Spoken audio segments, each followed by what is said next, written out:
जी नाजरीन, एक बार फिर हम आपके साथ मौजूद है और हमारे बहुत ही फेवरेट, आपके बहुत फेवरेट हाजी अखुनज़ादा दीन मोहम्मद साहब हैं हमारे साथ। और आपको कोई भी इलाज कराना हो, रूहानी इलाज हो, आपका मेडिसिन के जरिए, हर्बल मेडिसिन के जरिए हाजी साहब जो हैं आपका इलाज बाखूबी करते हैं और बिल्कुल ठीक कर देते हैं। आज हमारे साथ एक पेशेंट भी मौजूद है। पहले हम हाजी साहब से सलाम दुआ कर लें। चाय शाय पी लें, पी ली चाय? यस, ओके, गुड हो गया, गुड हो गया। अस्सलाम वालेकुम रहमतुल्लाहि व बरकातुहू। वालेकुम अस्सलाम व रहमतुल्लाहि व बरकातुहू। अल्हम्दुलिल्लाह। कैसे हैं? ठीक ठाक हैं? अल्लाह की खरबों कर अल्हम्दुलिल्लाह, अल्हम्दुलिल्लाह। बेहिसाब कर माजी अल्लाह की शान में पेश करने के लिए वो अल्फाज नहीं, जितना वसी करम है अल्लाह सुब्हाना ताला का, उसका शुक्र अदा करता हूँ रब्बुल इज्जत। अल्हम्दुलिल्लाह, आपकी पॉजिटिविटी जो है ना हमारे तक आती है और हम बड़े पॉजिटिव होते हैं और अल्हम्दुलिल्लाह हमें हमारे अंदर भी वो पॉजिटिव क्या कहते हैं सिचुएशन जो है वो लाइफ में शुरू हो जाती है। And this is very very good कि आप जिस तरह से हमें दुआ भी देते हैं, अपने लिए भी आप बात कहते हैं। हमें समझ आता है कि हमेशा इंसान को हर हालत में खुश रहना चाहिए और अच्छी बात करनी चाहिए। हर लम्हा, हर सांस में अल्लाह का शुक्र अदा करना बहुत ज़रूरी है। इंसान की कोई हैसियत नहीं, ना किसी जिंदा चीज़ की हैसियत है। हैसियत एक अल्लाह सुब्हाना ताला की है। उसकी रहमतों, उसकी मोहब्बतों से, उसकी बरकतों से, उसकी चाहत से हम लोग चल रहे होते हैं। बिल्कुल, बिल्कुल। इससे आगे इंसान की कोई हकीकत नहीं है। देखो कोई भी दुनिया का इंसान ले लो, वो अपनी सोच में कुछ भी रखे, लेकिन जब तक अकामात खुदाबंदी नहीं है उसके लिए कुछ हासिल नहीं है। ठीक है, हम लोग कोशिश करते हैं कि जितना भी हो सकता है अल्लाह की मखलूक की बका सलामती के लिए कोशिश कर रहे होते हैं। मुसलसल कोशिश दिन रात करते हैं, रिसर्च करते हैं, क़िराअत व वज़ाइफ करते हैं, ताजत उठ के पढ़ते हैं। उसमें सिर्फ एक बंदे के लिए नहीं होता, ये मेरी ज़ात के लिए नहीं है। मैं कुल कायनात की दुआ मांगता हूँ, जो भी है, जहाँ भी है, जिस मज़हब से भी, यहाँ तक कि जिन सब की दुआ मांगता हूँ। देव पर यहाँ सब की दुआ मांगता हूँ। जितनी भी दुनिया की ज़रूरत है, उनको भी दुआओं की ज़रूरत है। बिल्कुल, ज़रूरत है, क्यों नहीं ज़रूरत है। वो भी तो जिंदा चीज़ें हैं, हाँ ना, वो भी बीमार होती हैं, उनके भी मसले होते हैं। जानवर, हर चीज़ जितनी भी दुनिया में जिंदा चीज़ें, जितनी भी दुनिया में जिंदा चीज़ें, मैं सभी दुआ मांगता हूँ। ज़ेर ज़मीन, ज़ेर आब, फर्श पर, और जहाँ तक भी मुमकिन है सबकी दुआ मांगता हूँ। मेरी जिम्मेदारी है और अल्हम्दुलिल्लाह मेरा अल्लाह मेरी लाज रखता है। बिल्कुल, हमारे पास मेहमान भी मौजूद हैं, बच्चा जो है, इनसे पूछ लें कि जो इनका एक बहुत बड़ा मौजज़ा रब ने किया, आप इनसे पूछें, आपको जवाब मिलेगा। जी, आपसे हम बात करेंगे। आपके बेटे को सोराइसिस राइट था और आप जो जिक्र करते रहते थे हमेशा, ये मुझे कहते थे वो आती ही नहीं है, वो बच्चे को लेकर आए तो फिर पता चले लोगों को कि किस तरह से जो है इतनी ये बीमारी को दूर किया। सोराइसिस के हवाले से मैं ये बता दूं, बहुत सारे पेशेंट्स ऐसे हैं जो मुझे भी मिलते हैं, मेरे अपने क्लाइंट्स भी होते हैं। मैं उनको भी कहती हूँ कि आप प्लीज़ इसका, क्योंकि वो कहाँ कहाँ नहीं गए हैं, किस किस डर्मेटोलॉजिस्ट पे नहीं गए, नहीं इलाज हो पाया। बात यह है कि ये ऐसी बीमारी है जिसका कहते हैं कि बस ये चलती रहती है, इसका इलाज नहीं होता, लेकिन हाजी साहब के पास इसका इलाज है सोराइसिस का। तो इस बारे से हम बात अल्हम्दुलिल्लाह जब ये बच्ची लेके आई थी तो बहुत प्यारा सा छोटा सा, पूरा गला हुआ, बिल्कुल बुरी हालत, सब जगह जितनी भी जगह गली हुई, बहुत तकलीफें, वो मुसल खुजा रहा एक लम्हे को भी बच्चे का हाथ नहीं रुक रहा है। इतना छोटा बच्चा लेकर खुजाने से फुर्सत नहीं, रो रहा है, खुजा रहा है, और कितना रोता रहता होगा, तकलीफ होता होगा। बताओ जरा, बड़ी अजियत में था। तो सही, हाँ। तो ये मेरे पास लेके आया तो आके ने बोला जी ये सूरत हाल है। मैं उसको बच्चे को दम किया, मैंने कहा देखो ये सोराइसिस की बीमारी है। बोला जी मैं इतने महीने से जा रही हूँ किसी डॉक्टर। मैं जरा बहन से पूछा, आपका नाम क्या है? जी जरीना, आप जरा बताओ क्या हुआ था? जी सलाम। मेरे बेटे को जब ये 15 दिन का था तो यहाँ पर एक गोल सा दायरा निकला था और मैंने इतनी तवज्जो शुरुआत में नहीं दी, कोई भी क्रीम, बेटनोवेट कुछ भी लगा लेती थी। फिर जब ये यहाँ तक पहुँचा, पूरे मतलब शोल्डर तक, तब फिर मुझे एहसास हुआ कि ये बढ़ रहा है। फिर मैं डॉक्टरों के पास लेके गई, किसी ने कहा 2 दवाएं मिक्स करके लगा लो, तब भी कोई फर्क नहीं पड़ा। वो बढ़ते बढ़ते पूरा ये यहाँ से स्टार्ट हो गया, फिर यहाँ तक पहुँच गया। फिर मैं लगाती रही, इलाज करती रही, कभी कोई दवाई दी, कभी कोई दवाई, यहाँ तक के बड़े बड़े हॉस्पिटल में भी लेके गई हूँ, लेकिन कोई फर्क नहीं पड़ रहा था। ये इतना खुजाता था। फिर जब इसको नैपी पे शुरू हो गया ना, तब मुझे हुआ कि नहीं, ये तो बहुत ज्यादा बढ़ गया। ठीक है, मैं आपकी बात कंटिन्यू करूंगी अभी कि क्या हुआ था, उसके बाद हाजी साहब ने कैसे इलाज किया था, लेकिन आप ब्रेक के बाद जानिएगा और आप कॉल्स भी कर सकते हैं, कॉल जरूर कीजिएगा। और अगर आपको इलाज अपना करवाना हाजी साहब से, कोई मशवरा लेना, तो आप कॉल्स करके मशवरा भी ले सकते हैं। हमारे साथ ही रहें। जी नाज़रीन, एक बार फिर हम आपके साथ मौजूद हैं और हमारे साथ हाजी अख़ुंज़ादुद्दीन मोहम्मद साहब हैं। अगर आप चाहते हैं कि आपका अच्छे से अच्छा इलाज हो जाए, फौरी इलाज हो जाए, और आपका कोई भी मसला हो सकता है, रूहानी मसला भी हो सकता है और साथ में जो है वो तबी मसला भी हो सकता है। होता ये अक्सर कि हाजी साहब खुद भी एक्सप्लेन करेंगे इस हवाले से कि लोग आते हैं और आके जब वो अपना इलाज कराने लगते हैं तो मसाइल बीच में से कुछ और भी निकल रहे होते हैं, तो फिर आप लेकिन उसको सॉल्व कर लेते हैं। सब ठीक हो जाता है अल्हम्दुलिल्लाह। पहले इस बच्चे की डिटेल ले लें, फिर मैं आपसे बात करता हूं। ठीक है, अच्छा अब आप बताइएगा बच्चे के हवाले से कि आपने बताया कि इसको जो है बढ़ता चढ़ा गया था सिरोसिस, डॉक्टर ने 2-3 दवाइयाँ मिला कर दी, कुछ फर्क नहीं पड़ा, फिर क्या हुआ? फिर उसके बाद एक दिन जब मैं डॉक्टर के पास लेके गई इसको, हमारे एरिया में एक डॉक्टर थे, तो बहुत इसकी एलर्जी वगैरह बढ़ गई थी। उस वक्त बुखार भी था साथ में और पूरी रात तड़पता था। मैं लेके गई, उन्होंने कोई रिस्पांस नहीं है कि मैं लेट पहुंची थी। उन्होंने कहा आपको नंबर नहीं दे सकते हम, आप लेट आई हैं। मैं तब वैसे भी उनके इलाज से कोई फायदा भी नहीं हो रहा था। फर्स्ट टाइम गई थी तो उन्होंने भेज दिया, नेक्स्ट टाइम फिर दोबारा गई तो इलाज दिया उन्होंने। हाँ। उनके इलाज से और बढ़ गया, उन्होंने मुझे बताया भी नहीं कि इसको है क्या। उनके इलाज करने से ज़्यादा बढ़ गया, मुझे इसको कुछ ज़्यादा ही हो गई। फिर तीसरी मरतबा मैंने अपने भाई को भेजा कि आप जाओ नंबर लेके आओ, मैं दिखाती हूँ दोबारा। तो उन्होंने नंबर नहीं दिया कि आप मास्क पहन के नहीं आए तो आप जाओ। हाँ। हम नंबर नहीं दे सकते, आप मास्क पहन के आओ। फिर मैंने फैसला किया कि मैंने एक दफ़ा शो में देखा था इनको, तो फिर मैंने फैसला किया कि मैं इनको लेके जाऊंगी अपने हाजी साहब के पास। फिर मैं इनके पास लेके आई, माशाल्लाह से 1 हफ्ते के अंदर ही हाजी साहब ने रिकवर कर दिया था इनको।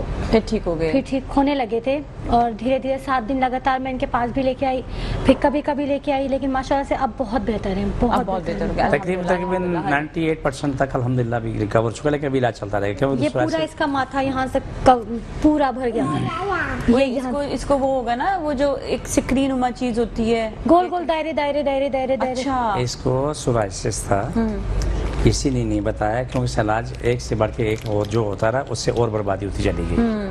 जो हमारे पास है, मैंने उसको बोला बेटा सीधी सी बात है, अगर आप ईमानदारी करोगी तो ये बच्चा ठीक हो जाएगा, क्योंकि ये मात्र फीट पे माँ के दूध पे चल रहा है। ये देखिए तो माँ इसकी माँ अभी भी हल्का सा रह गया, ये यहाँ तक था। जरा दिखा सकते हैं स्क्रीन पे, थोड़ा सा दिखा दें अगर स्क्रीन पे दिखा दें। हाँ, कि भी थोड़ा सा ये रह गया था कि भाई लोगों को पता चले कि जेन्युइन चीज है। जी बिल्कुल, ऐसे नहीं आए हैं, मतलब प्रॉपर्ली जो है इलाज हुआ है इसका। जी जी बिल्कुल। और ये हर वक्त जो खुजाता रहता था, देखिए स्क्रीन पर अब मेरे बच्चे, ये देखो इधर ये जरा सा हिलता जुलता बच्चा है थोड़ा माशाल्लाह से। ये देखिए, ये यहाँ से, हाँ ये देखिए आ रहा है नजर, हाँ ये आ रहा है, ठीक है ना, सही है। और ये था पहले गोल दायरे जैसा आपने बताया, पूरा गल गया था ये, नीचे तक था, पूरा पीछे बैक पे सब जगह था, अब तो बहुत कम है। ठीक है। फिर इसका इलाज कैसे हुआ, क्या किया? ये मेरे पास आए, इनको दम भी किया, दवाइयाँ भी दी अल्हम्दुलिल्लाह ये अपनी ज़िंदगी में बच्चा वापस आता रहा, आज ठीक ठाक है। या मेरे पास आके तो मुसलसल खुजाता रहता था, यूं हर जगह खुजाने में लगा हुआ था, रोता था, चीखता था, तो खुजाता रहता था। लेकिन अल्हम्दुलिल्लाह सबसे बेहतरीन काम जो हम कर रहे हैं वो अपनी ड्यूटी कर रहे हैं। लेकिन बेहतरीन सबसे ज़्यादा काम जो है ना, इस बच्ची का, इसके शोर का, दोनों बच्चों ने अपने बच्चे के लिए बेहतरीन काम किया, जिससे अल्लाह सुब्हाना ताला ने करम किया और बेताशा करम हुआ। बिल्कुल। और ये ठीक होता जा रहा है अल्हम्दुलिल्लाह। अभी ये 1-2% जो बाकी है, ये भी कुछ दिन में ख़त्म हो जाएगा, लेकिन इसकी परहेज चलती रहेगी, दुआ चलती रहेगी। जिससे अभी गर्मियाँ ज़्यादा हो जाएंगी, फिर इसकी कुछ चीज़ें इसको नई शुरू हो जाएंगी, जो इन्होंने मैं बता दूंगा क्या कुछ करना क्या नहीं करना, तो ये जड़ से साफ हो जाएगा। सही है। हमारे पास 90 में एक मरीज आया था, अमीन साहब। तो उसकी दास्तानी थी, वो किसी फैक्ट्री में काम करता था, कॉटन फैक्ट्री में काम करता था। उसके खुशरासी इतनी थी कि उसके पूरा ये वजूद गला हुआ था, लोग उससे हाथ नहीं मिलाते थे, दूसरे कहते यार अस्सलाम वालेकुम, क्योंकि पूरे जख्म पूरे वजूद पे, पाँव पे और उस मुंह पे, सब जगह पे उसके जख्म होते थे। अल्हम्दुलिल्लाह उसका इलाज हुआ, अल्हम्दुलिल्लाह कम हो कम 20 साल। ठीक है, अभी कॉलर भी हमारे साथ, हमसे बात करेंगे। अस्सलाम वालेकुम। वालेकुम सलाम। नाजिया कैसी हैं आप? ठीक ठाक। याया आप कैसे हैं? खैरियत? अल्हम्दुलिल्लाह। बड़ी ख्वाहिश थी कि आपसे मेट्रो में बात हो, मैं तो बड़ा रेगुलर कॉलर रहा था, लेकिन इत्तेफाक से कभी बस यहाँ पर वो हम इतना सिस्टम नहीं रखा हुआ कॉलिंग का। बस बिल्कुल मेरी काइंडली दरखास्त होती है, थोड़ा सा इंटरेक्टिव करें प्रोग्राम को, बड़ी इससे आपकी व्यूअरशिप भी बढ़ेगी, थोड़ा इंटरेक्टिव करवाएं प्रोग्राम को। आप टीम से बात करें ना जरा, टीम को मैं बिल्कुल, क्योंकि मैं तो मेट्रो का बहुत रेगुलर कॉलर रहा हूँ, बहुत ज्यादा मैंने कॉल किया, अल्लाह का शुक्र है मेट्रो वाले एंटरटेन भी करते थे, लेकिन इंशाल्लाह मेरे ख्याल में मैं दरखास्त करता हूँ इनसे कि लाइव कॉल लेना शुरू कर दें। बिल्कुल। अच्छा, पहले इन हकीम साहब को सलाम हो, क्योंकि इनसे मेरी मुलाकात इत्तेफाक से K21 में एक दफा हुई थी, मैं गया था तो वहां भी मुलाकात हुई थी। अच्छा, मेरा इनसे सवाल हकीम साहब से ये है कि देखिए बात ये है कि मुझे एक एलर्जी है और वो साइनस है, मुझे साइनस की वजह से मेरी नाक बंद हो जाती है और मेरे सर में सुबह शदीद दर्द होता है, काफी अरसे से प्रॉब्लम है और एंटी एलर्जिक खा खा के मैं तंग आ गया हूँ। तो ऐसा नुस्खा बताया कि मेरे साइनस की प्रॉब्लम और मेरा सर का दर्द बेहतर होता है। आप दो बातें बता दें भैया, आपको शुगर और ब्लड प्रेशर है या नहीं? नहीं, मुझे शुगर भी नहीं है अल्हम्दुलिल्लाह, ब्लड प्रेशर भी नहीं है। आप जैसे और लोग भी हैं जिनको ये नहीं है, तो एक सवाल सुन लें कि रात को खाने के चमचा शहद गर्म कर 2 चुटकी उसमें दालचीनी डाल लें और दालचीनी डाल के अगर बीपी नहीं है तो 1 चुटकी लाहौरी लेमन डाल लें, उसको चमचे कांटे से मिला के आप पी लें। पीने के बाद ऊपर खाना पीना नहीं करना, रोज़ाना करें। एक काम। दूसरा काम है कि बड़ी हड़ आम मिलती है, बड़ी हड़ का पाउडर आप ले लें, सुबह नियारमू चाय का आधा चमचा या पाव चमचा मुँह में डालें, ऊपर गर्म पानी नीम गर्म पानी पी लें। बस उसके बाद एक महीने करके फिर मुझे बता दें आपका क्या हाल है, कितना ही काम। ठीक है या सुन लिया। ओके, बहुत बहुत शुक्रिया। और आपका एक ऑयल है, मैं वो भी बताऊं, मैं डेली यूज़ करती हूँ वो, जब भी मैं बाहर जाती हूँ तो नाक में लगा लेती हूँ। उससे मैं आपको बताऊं, मुझे कम से कम 85% जो है बहुत ज़्यादा फ़र्क पड़ा है कि जो साइनस का जो डस्ट है वो नहीं, मुझे बेहतरीन चीज़, बहुत अच्छा वो ऑयल है। या आप हाजी साहब से ज़रूर मुलाकात कीजिएगा, ये बहादराबाद पे होते हैं। तो आप अभी हमें एड्रेस बताएंगे ब्रेक के बाद, आप हमारे साथ ही रहें। जी नाज़रीन, हमारे साथ हाजी खुनज़ादुद्दीन मोहम्मद साहब मौजूद हैं और हम इनसे बात कर रहे हैं स्पेशली आपकी कोई बीमारी हो उसके इलाज के हवाले से। और इलाज रूहानी भी हो सकता है और साथ में जो है वो हकीमी इलाज भी हो सकता है। बहुत अच्छी मेडिसिन होती है। मैं बता रही थी कि हाजी साहब खुद रिसर्च करके मेडिसिन बनाते हैं, which is like really good. और हाजी साहब से मजीद हम बात करेंगे। जी हाजी साहब, हमने सोराइसिस के हवाले से बात कर ली, साइनस के हवाले से बात कर ली है।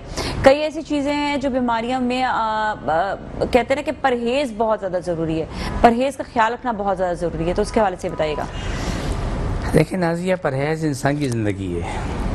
परहेज करोगे तो आपको शिफा मिलेगी, आप जल्दी ठीक होगा। हमेशा के लिए थोड़ी परहेज होता है, जब तक आप बीमार हैं तो उस वक्त परहेज, बीमारी ख़त्म हुई तो परहेज ख़त्म हो जाता है।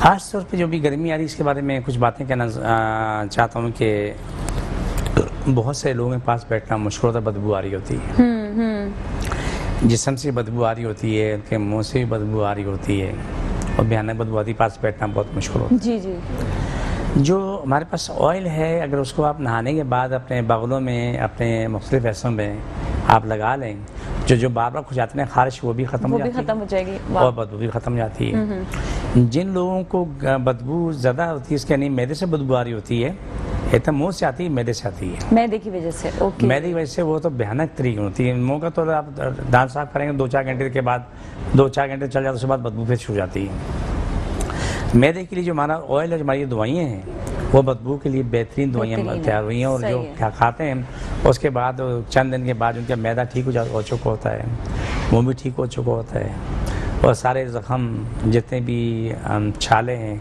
वो सब ठीक हो चुके होते हैं, तो वो शख्स अपनी ज़िंदगी में आ चुका होता है। अल्हम्दुलिल्लाह। जी। सुबह अल्हम्दुलिल्लाह। लेकिन बड़ी चीज़ होती है कि आप जो चीज़ नहीं खानी है तो मुँह के मज़े छोड़ के तुम ज़िंदगी मज़े लो। हाँ, बेसिकली तो यही है ना। देखिए ना, कोई भी देखे, मैं एक छोटी सी मिसाल दूँ, सुनने वालों को पता नहीं अच्छी लगे बुरी लगे, लेकिन सच अपनी जगह पे।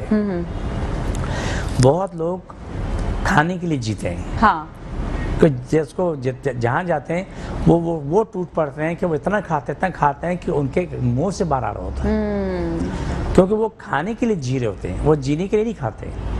वो क्या वो उनके पेट में रहेगा, नहीं हो जाएगा, फारग हो जाते होते हैं, लेकिन बीमारियाँ लेके चल रहे होते हैं, बहुत सारी बीमारियाँ लेके चल रहे होते हैं। कुछ लोग थोड़ा सा खाते हैं, वो जीने के लिए खाते हैं, वो सेहतमंद होते हैं, खाते पीते भागते तोड़ते हैं, एक्टिव होते हैं, फर्स्ट क्लास अपनी ज़िंदगी गुजारे होते हैं। तो ये फैसला हर शख्स ने खुद करना होता है, उसने बीमार रहना है या सेहतमंद रहना है। बिल्कुल, वो को शिफा चाहिए या बीमारी चाहिए, ये फैसला मैं आप नहीं कर सकते। ये हर शख्स ने अपना फैसला खुद करना है।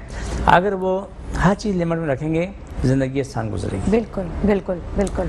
हर चीज़ बेहिसाब करेंगे कि खाने में बैठे तो 6-8 रोटियाँ खा ले, जब शादी ब्याह में गए वहाँ जाके बिरयानी की 6-8 प्लेटें खा ली, घर आके पहुँचे तो वो खाना हजम नहीं हो रहा, ये दवाई खाओ तो वो दवाई खाओ तो फलाना खाओ। उसके बाद क्या होता है 2-3-4 दिन तक तबीयत खराब रहती है तो वहीं खाते रहते हैं। वो अल्लाह के नेक बंदे, तुम थोड़ा सा खाना खा लो, इतना खाओ जितना तुम्हारी ज़िंदगी की ज़रूरत है, तुम्हारा यहाँ पेट एक तुम्हारी ज़रूरत पूरी हो जाए।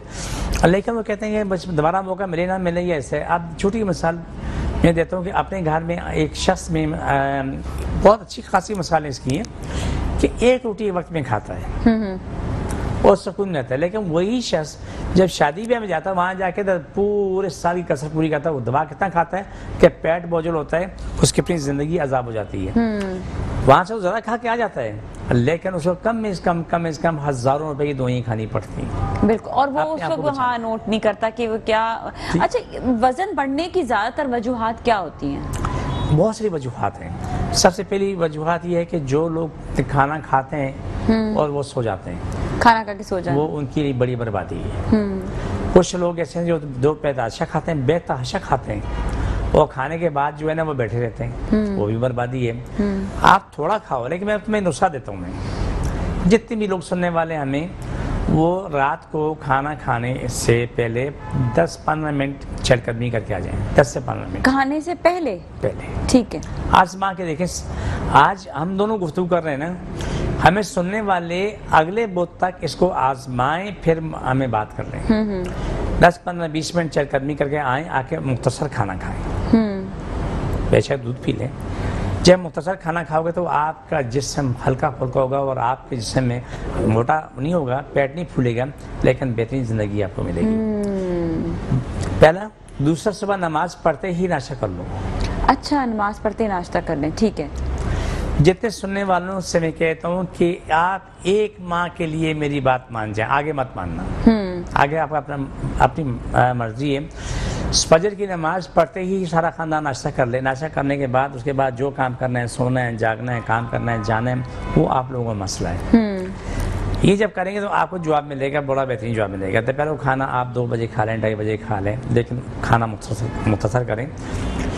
ये 8 दिन के अंदर अंदर आपको इंशाल्लाह 80 से 90% सब कुछ बदलाव मिलेगा। सेहतमंद जिंदगी मिलेगी। इतना फर्क। उफ, बेताशा। रात को खाना ना खाने वाले लोगों के लिए है कि 1 कप गर्म दूध पी लें। रात में जो लेट खाना खा रहे हैं? नहीं, रात जो खाना नहीं खाते। अच्छा, जो नहीं खा रहे हैं, ठीक है, तो 1 कप दूध पी लें। ठीक है। लेट खाना खाने की से मुराद है कि अपनी जिंदगी बर्बाद करनी होती है। हाँ। आप 8-9 बजे कहते हैं नीम गर्म दूध पीने से नींद भी बहुत अच्छी आती है। नहीं, नीम गर्म से थोड़ा तेज गर्म पी लें। तेज गर्म पी लें। सॉरी, मतलब खाना गर्म दूध पीने से नींद अच्छी है। 8 और 9 के बीच में खा लें रात को। उसके बाद अब 11 बजे सोएं, 12 बजे सोएं, लेकिन आप इस रूटीन को लेकर चलेंगे, आप यकीन मानना कि आपको वो फायदा हो जो आपको शायद सारी ज़िंदगी ना मिला हो। ठीक है। दूसरी बात आपको कहना चाह रहा हूँ, शायद अल्लाह करे कि मेरे सुनने वालों को अल्लाह सुब्हान तआला उनके दिल में उतार दे कि बड़ा अच्छा होगा कि रिज़्क़ तक़सीम होता है फजर में। अल्हम्दुलिल्लाह, अल्हम्दुलिल्लाह। और सच सुनने की बात है, रिज़्क़ तक़सीम होता है फजर में। नमाज पढ़ने के बाद जब आप खाना खाते हैं, दुआएं मांगते हैं, तो आप जाग रहे होते हैं, रिज़्क़ आपको फरावानी आती रहती है। जिन लोगों के घर में फाके हैं, क्या बोला? फाके, वो इस रुस्से पे अमल करें। फजर की नमाज पढ़ के जो उनके पास मौजूद है वो नाश्ता कर लें, दुआ मांग लें, उनके घर में फरावानी शुरू हो जाएगी। आप 1000 दफ़ा इसको आजमा के देखें। जिन लोग घर में परेशानी है, वो फजर की नमाज के बाद नाश्ता करने के बाद दुआ मांग लें, तो मामले हल होने शुरू होंगे इंशाल्लाह। आप मैं 3-4 चीज़ें मैं आपको तरतीब से बताता हूँ। जी जी। मैंने 42 साल इंडस्ट्री चलाई है, अपना कारोबार किया, अल्हम्दुलिल्लाह। बीबी रोजी अल्लाह ताला दे अपनी मजदूरी से। अल्हम्दुलिल्लाह। मेरा मशीनरी काम था, गारमेंट्स मशीनरी का, डोमेस्टिक इंडस्ट्री दोनों मशीनरी का।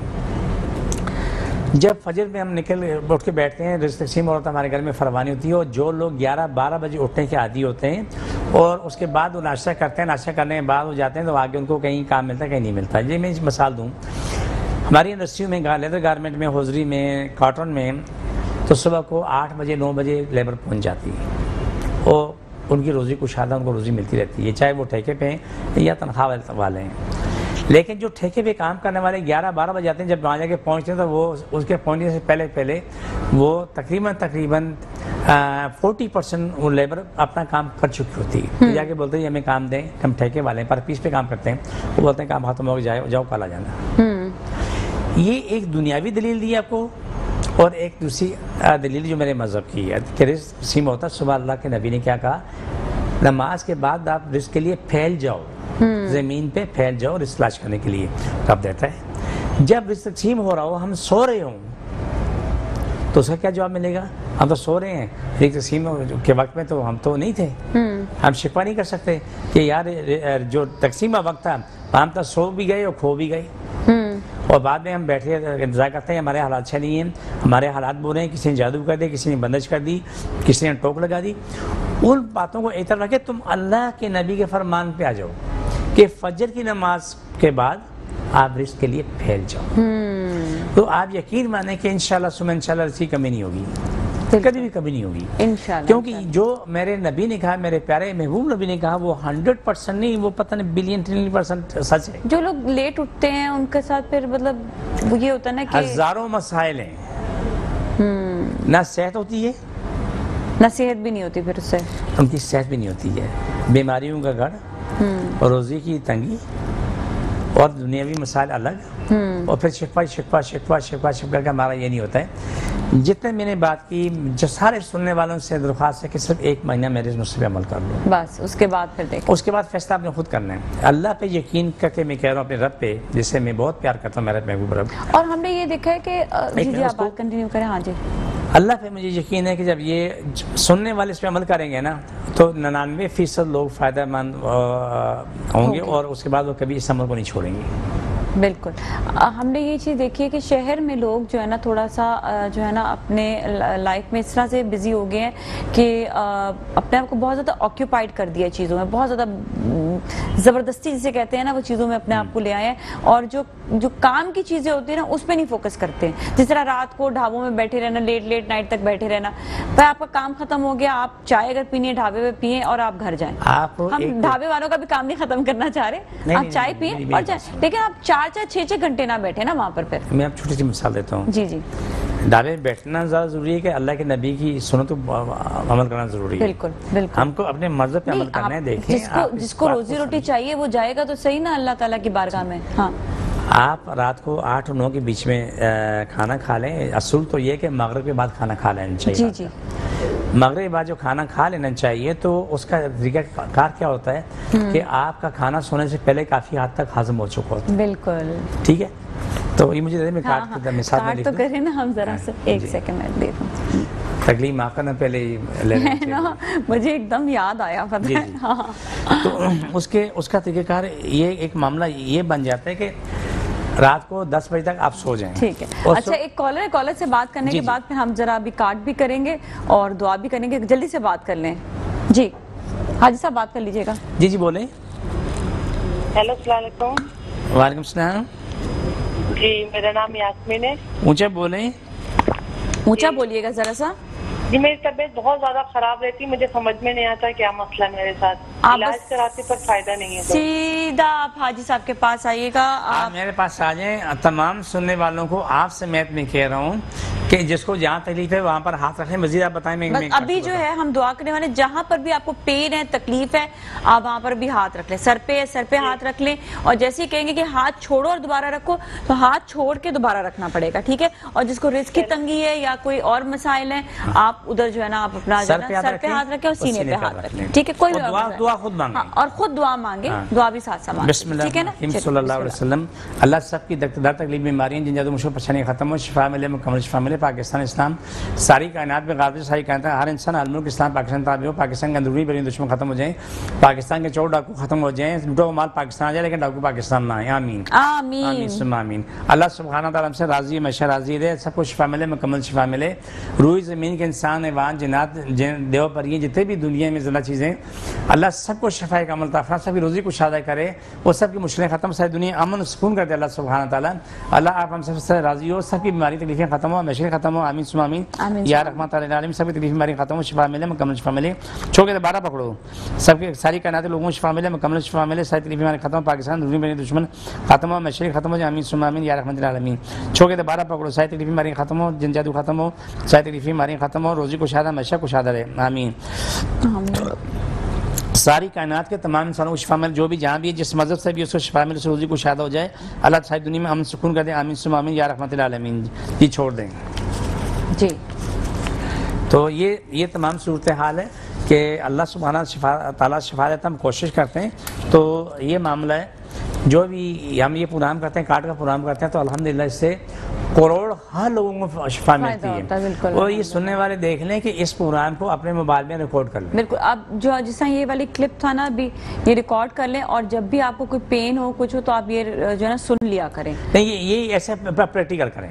हाँ, जैसा मैंने कहा बिल्कुल सेम ऐसे करें, ऐसे ही करना, मतलब अपने फौरन शिफा मिलती है। ये समझ लें कि मैं हर आदमी के सामने मौजूद हूँ। बिल्कुल, अल्हम्दुलिल्लाह। अल्लाह ने शिफा देनी है, मैंने कोशिश करनी है, लेकिन अल्लाह ताला मेरी इलाज रखता है, उसका बड़ा करम है। तो ये दिन में 1 दफ़ा, 10 दफ़ा, 20 दफ़ा पूरा खानदान भी कर सकता, सामने लगा लें, ताकि जिसको घुटनों में तकलीफ है, हाथ रखा उठाया, फिर उसकी चलना शुरू कर, देखो भाई क्या फर्क पड़ा, कंधों में दर्द है, वहाँ पकड़ा, सर में दर्द है, वो पकड़ा, इधर पकड़ा, आंखों में तकलीफ है, आंखों में हाथ रखा है, ये फौरन शिफा का नुस्खा है। अल्हम्दुलिल्लाह, अल्लाह की बड़ी अजीम करमनवाज़ी है। ये बहुत तवील ज़माने के बाद चीज़ें हासिल होती हैं। बिल्कुल बिल्कुल, क्योंकि 38 साल की मेहनत जो है इसमें, इतनी रिसर्च चले की है। अभी जिस तरह खातून ने कॉल भी किया था और वो चाह रही हैं कि वो आना चाह रही हैं हाजी साहब, तो एड्रेस एक दफ़ा हम फिर बता देते हैं। ये बादराबाद 4 मीनार चुरंगी के कोने पे सैलानी वाले, हम दोनों एक ही गली में, कोने में सैलानी वालों से 100 गज आगे आएंगे, दायां को बोर्ड लगा अलहाज अखुनज़ादा दीन मोहम्मद रूहानी इलाज का बोर्ड है।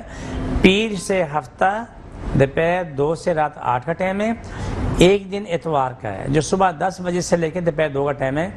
हर आने वाले ने 2 बोतलें पानी लेके आनी, दम कराने के बाद वापस वो पानी लेके जाएगा अपने साथ। ठीक है। और अगर आपको कोई भी क्वेरी चाहिए, कोई भी आपको सवालात हो, तो नंबर चल रहा है हाजी साहब का, आप नंबर जो है उसके ज़रिए जो है आप मालूमात भी हासिल कर सकते हैं। और आपको ये भी बता दें कि आपका कोई भी रूहानी इलाज हो या आपका जो है हकीमी इलाज भी हो, हाजी साहब खुद मेडिसिन जो है वो तैयार करते हैं आपके लिए, ताकि आप जो है आपको फ़ायदा हासिल हो। और बड़ी रिसर्च के बाद और हर तरह का जो है वो इलाज, स्पेशली जिस तरह अभी साइनस के हवाले से बताया, सिरोसिस एक ऐसा इलाज है जो स्किन स्पेशलिस्ट के पास भी अभी तक तो हमने नहीं देखा कि बहुत ज़्यादा मुमकिन हो कि बहुत ज़्यादा जो है सही से इलाज हो रहा हो। तो ये कि आप हाजी साहब के पास आएंगे, और हाजी साहब के पास आकर ये कि ये आपके सामने आज बच्चा भी आया जिसको सोराइसिस था, और उसका इलाज कैसा, अल्हम्दुलिल्लाह आपने शिफा को दी। और जब से मैंने शो शुरू किया था ना, काफ़ी ज़्यादा जिक्र करते रहते थे आप उनका ना, इसी बच्चे का। अच्छा, इसी बच्चे का करता था। अल्हम्दुलिल्लाह आज हमारे पुराने बच्चा शरीक हुआ,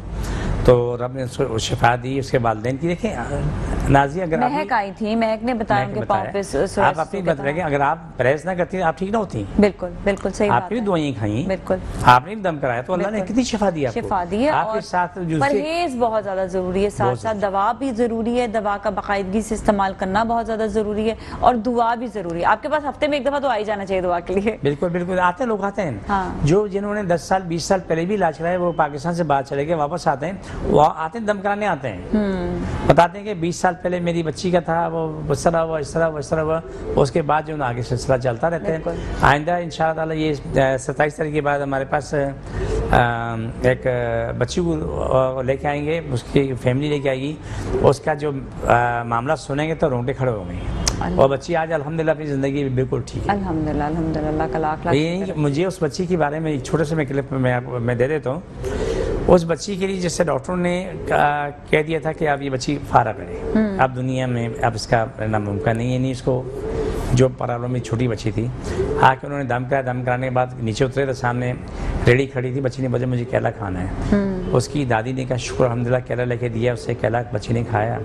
खाने के बाद वो हैरान रह गई, बच्ची ने तो इतने दिन हो गए कुछ भी नहीं खाया, जब खाती थी उल्टी हो जाती थी, जब केला खा ली घर जाके पहुँचे, माँ से बोला भूख लगी है, मानो तो खाती तो है नहीं है, तो दादी ने बोला जल्दी बना के दो, मैं केला खिला के लाई हूँ। उसके बाद जो खाना उससे खिलाया, फिर आते रहे इलाज कराते रहे, तो अल्हम्दुलिल्लाह वो बच्ची 1 हफ्ता 10 दिन के अंदर अपनी ज़िंदगी में मुकम्मल आ गई थी, अल्हम्दुलिल्लाह। देखिए तो ये मेरे लिए अल्लाह का बड़ा इनाम है, क्योंकि मेरी सबसे बड़ी कमाई पता है क्या नाज़िया, दुआ है। ये कोई कैश नहीं कर सकता, ये मेरे अकाउंट में जमा हो रही है। दुनिया का जितना भी इंसान है, कायनात में जहाँ भी मुझे सुना जा रहा है, जो मुझे देख रहा है सुन रहा है, उसके दिल से मेरा अल्लाह पे ईमान है, दिल से दुआ निकलती और अर्श पे जाके पहुँचती मेरे लिए, अल्हम्दुलिल्लाह अल्हम्दुलिल्लाह। और किसी को तकलीफ नहीं पहुँच रही, सबको खुशियाँ मिल रही हैं, सुख मिल रहा है, अल्लाह का बड़ा करम, बेहिसाब करम है। और किसी भी किस्म का इलाज हो, चाहे आपके जो है मोरों का प्रॉब्लम है, चाहे आपको जो है कॉन्स्टिपेशन का प्रॉब्लम है, किसी को कोलेस्ट्रॉल का प्रॉब्लम है, किसी को यूरिक एसिड का प्रॉब्लम है, किसी को अपना जो है खांसी का प्रॉब्लम है, नज़ले का, मतलब कोई भी इलाज के हवाले से अगर बात है तो आप हाजी अखुनज़ादा दीन मोहम्मद साहब को कॉल कीजिए, उनके क्लिनिक जाइए और जाकर जो है वहाँ पर आप इलाज कराइए। कई ऐसी चीज़ें होती हैं जो रूहानियत से भी ठीक होती हैं, कई ऐसी हैं जो दवाई से भी ठीक होती हैं, तो दोनों तरह का इलाज जो है वो मौजूद है। जी हाजी साहब कुछ कहना चाहेंगे, क्योंकि अब बिल्कुल शो का देखिए, मैं एक बात कहना चाहता हूँ कि कभी कभार हम एक चीज़ देखते हैं, कुछ साहब वो जब वो किसी मरीज को लेके आते हैं, कि वो खुद लेके आते हैं तो आके कान में बोलते हैं कि दवाई नहीं लेना। हमने सुना किसी को नहीं बोलता मैं दवाई ज़बरदस्ती लो, हमारा काम है बता देना जिससे लेने लेना, जिससे नहीं लेना। बाद में मालूम होता है जब वो उसको अंदर से बड़ी तकलीफ, बहुत बड़ा मसला खड़ा हो गया, कैंसर उरूज पहुंच गया, तब जाके याद आता है यार वो दवाई लेनी चाहिए। हाँ। तो मुझसे कहा जी, मैंने कहा भाई आप मेरे पास आके इलाज थे, मैं तो बता दिया दवाई का, मैंने दवाई क्यों नहीं ली? बोला जी साथ जो हमारे साथ आए थे उन्होंने बोला दवाई मत लेना, वो साहब वहाँ से भाग गए। भाग गए तो उससे फायदा क्या हुआ? नुकसान हुआ। नुकसान क्या हुआ कि वो बंदे का कैंसर अगर थोड़ा सा था या फैला हुआ था तो वो तो वहाँ से वापस आ सकता था। कितने लोगों को अल्हम्दुलिल्लाह शिफा दी अल्लाह ने, अपनी जिंदगी में वापस आए। बिल्कुल जी, बहुत बहुत शुक्रिया आपको शो में तशरीफ लाने का। इसके साथ ही नाज़रीन आज के लिए इतने, अपने घर वालों का बहुत ख्याल रखिएगा। नाज़िया मेरे को टीम को दीजिए इजाज़त, अल्लाह हाफ़िज़।